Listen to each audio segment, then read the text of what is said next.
It's like that. I see Lisa Ann's all ready to rock and roll. And from the looks of it from afar, she's got a party to go to tonight. Let me just take a look here, see what I'm looking at. Make sure I got the, yeah. Oh, hello. Okay. Not that you don't always look fantastic, but you look all dolled up. You got the dress on, the jewelry's going. It's like you're going to the ball tonight. What's up? Yeah, I'm in New Jersey all weekend. I did radio by day. I'll be signing all night at Exotica, coming back into the city tomorrow night for Sapphire. This is really fun for me because I get to live this double life, right? I get to do what I love by watching all the games and studying all the stats and falling into this it's not about me life. And then I get to visit in 4 to 5 times a year where I get to get all dolled up, buy clothes that I would never wear anywhere anymore, and just have fun with it. So it's a celebration of like, okay, I get to really walk this tightrope, and I love it. I thought you were going to go to a celebration of all the Christian McCaffrey owners because you're all partying tonight that he's going to San Francisco. That's not the party? It's not the party, but look, good for young talent to get out of a situation that's probably not going to get better this season. He's healthy. He doesn't want to be with a team that's just in the firing stages with their coaches readjusting, quarterback quandaries, everything for him. But it's going to be interesting to see what San Fran does and how this affects other players there as well. We now know that we're not sure yet if he's going to play this Sunday. So that's something we all got to wait on. There's some guys saying that you give a guy like that a package of like 5 or 6 plays, nothing crazy. But wait a weekend next week. And also the flip side look at Robbie Anderson last night. I think he was on the field a little bit, but ended up doing nothing. Yeah, apparently because the verbiage, everyone runs the same plays, but they call them different things. But it's interesting with McCaffrey, Lisa, because you can make the argument that being at Carolina, he's the main focus of the offense, right? And going to a team that's got Debo on it, he becomes another player amongst 3 really good players that he might get the ball less. So I wonder if you view Christian McCaffrey as a sell if you can sell him.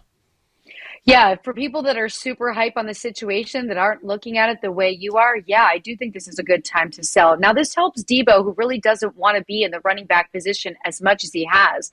But you're right. When you're looking at a fantasy running back, you want somebody that's getting all of the work, right? You don't want him sharing anything. I still think McCaffrey has a great opportunity there. I think they'll go longer in the season.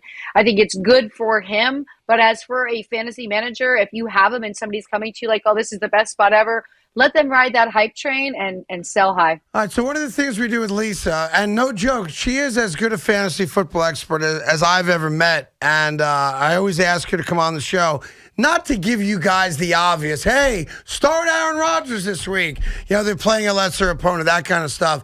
We're always trying to find 2 or 3 diamonds in the rough, especially for those of you that play the daily fantasy on the weekend where you can make your team with a salary cap, that kind of thing. So we'll do it again here. Give us a couple guys that you think, hey, great value, who are going to help guys win their daily leagues. So I'm looking at Matt Ryan, who is only 5,400 on DraftKings. I know that sounds pretty horrible, right? But he's averaging 22 fantasy points in his last 3 games, 18 in his last 4.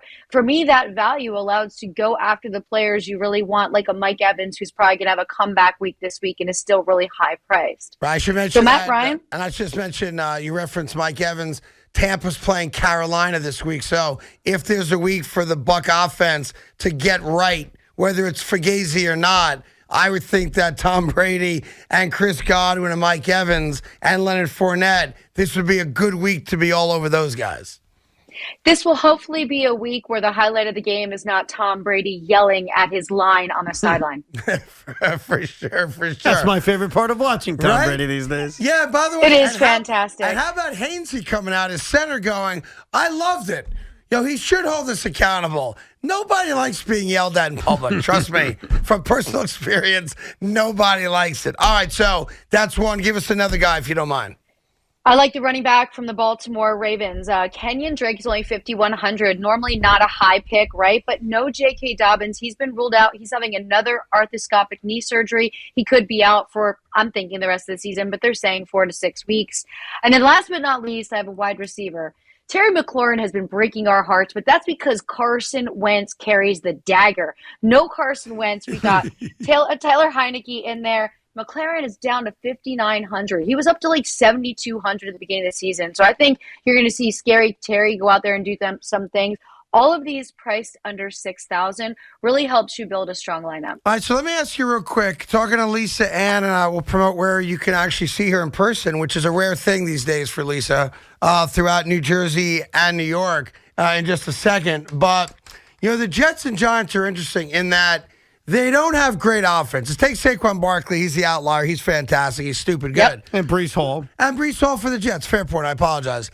Quarterbacks aren't putting up crazy numbers. Wide receivers aren't putting up crazy numbers. And I wonder if you find any value at all in any one of the wide receivers or either quarterback for the Jets or the Giants, or based on what my eyes tell me, it's great that the Jets are 4-2. It's great the Giants are 5-1. But outside of Breece and outside of Saquon, it's fool's gold looking at either one of those teams. If I was going to take a quarterback, it would be Zach Wilson over Daniel Jones. I think Daniel Jones is definitely emerging. I think he's planting his feet. He's playing for a contract this year. But without Saquon, he'd have nothing. And without that defense, they'd have even less. That defense won that game for them in against Green Bay in London. So I'd go Zach. I love Corey Davis as well, but we got two New York teams emerging. So does that mean the wish comes true that the Astros beat the Yankees? Because have you been wearing that same shirt all week and not washing it? Have you not been washing it? I have washed it. Please tell me you're washing it. I have washed it every single night. In fact, I was eating ices last night and I spilled it all over the shirt, and I had to really wash it to make sure I got the stain out. So, yes, I am fresh as a daisy. Something. It doesn't work then. It only works if you don't wash the shirt. If you're truly superstitious, you would know that you're supposed to wear the shirt until the team wins or loses without washing it. It's just a really comfortable shirt. I just really like wearing it. Lisa, That's all. He's a Met fan who's trolling Yankee fans, and he washes the damn shirt. And to his credit, I give him credit, he's committed to the trolling, and he is not taking the shirt off. So at least I got to respect his trolling game right now. You know what I mean? I give it credit too. We all got to troll once in a while. There's so many trolls out there. We got to join on. Now, let me ask you a question. When you do these appearances, is there a specific look that your diehard, P1 fan is hoping to get from you, whether that's outfit-wise, hairstyle-wise, where okay, I got to do my hair this way, I got to wear this kind of dress or, a pantsuit or outfit because that's what my diehard fans want me in the most, or is that not the case? I've always been pretty consistent and kept my hair and style the same. So I assume that's what they're used to getting, right? I like to wear a nice dress, a great pair of shoes. I've never really changed my hair color or done anything because in the 90s, when I got into the industry, I was told, hey, if you change something, then you got to change all your promotional materials. You've got to change everything. Club books you, they think you're a blonde. Now you're a brunette. So I've just kept my look the same. Right. And I think it's what my fans expect of me. If I showed up somewhere at this point in jeans or how I look when I'm living my regular life, sweatpants and sneakers or something, I don't know if they'd even recognize me. And that's been nice for me because I can walk down the street in New York City as me and not be recognized. And without getting too personal, Lana Rhoades came out recently and said, based on her experience, that she thinks that industry should be illegal. Based on now, she made a lot of money. She's one of the very few extraordinarily successful women who have lived to talk about it in a positive way. But her take now is it's not right. It should be illegal. And most people don't know what happens to the majority of the guys and gals that get involved. Are you in agreement with that or not? Let's go for two topics here. First and foremost, it wouldn't be a bad idea if the age to enter the industry was 21. Okay. I think financially it would be great because you'd have to have a job between 18 and 21 and you've learned what it was to actually make and budget a paycheck. So I think it does throw young people off when they're 18 and they get a check that's $1,000 for their first day at work with no taxes taken out, and all these things happen. I don't think it should be legal. That's like saying we should make alcohol or other things illegal or gambling illegal. No, it's for someone that enjoys it, they enjoy it. But also, let me just end with this fact. I'm not going to take the word from a girl, and I have nothing against Lana Rhoades, and if she sees this or hears about this, but I'm sure she will, and this will be a war. But you get knocked up by an NBA player, and I always like to remind everybody, NBA never broke again, right? You get knocked up by an NBA player, yet you do not want to take child support. I'm going to take an opinion from this person. Fair enough. I'll leave it at that. Fair enough. Yes, she does have a baby. She's not said who the dad was, other than he plays in the NBA, but he certainly looks like Blake Griffin. Yes. All right. If people want to see you in Jersey or in the city over this weekend, by all means, let them know where they can do it. I will be in Edison, New Jersey. It is a metropolis out here.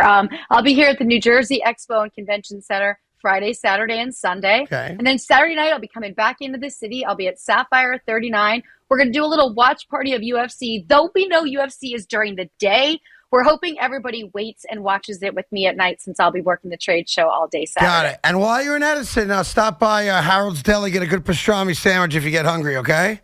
Harold's has the best matzo ball soup. I get it every single time I'm out here. There you go. All right. Always good seeing you. Thank you so much for the fantasy advice, and I appreciate you answering those questions. It was in the news, so I figured I'd ask you because you're the expert. And we'll do it again next Friday. Thank you so much, babe. Let's go Astros. Oh, come on.